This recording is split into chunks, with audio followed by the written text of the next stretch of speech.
guys, nandito tayo ngayon sa isang mga sikat na grocery store sa Kapan City, Marcellus guys. Napaaga yung ating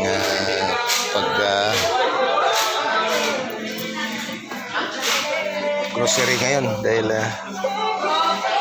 umuwi tayo ng alanganin. Okay. Iwol-iwol yung natin, tulak-tulak na sa grocery.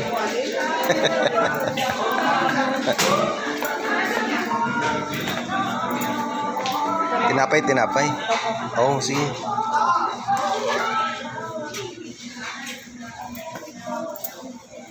Yeah.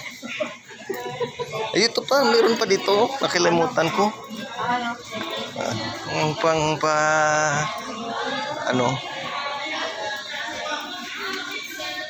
Alam na kung saan ito pupunta eh. Ayun. Yan, so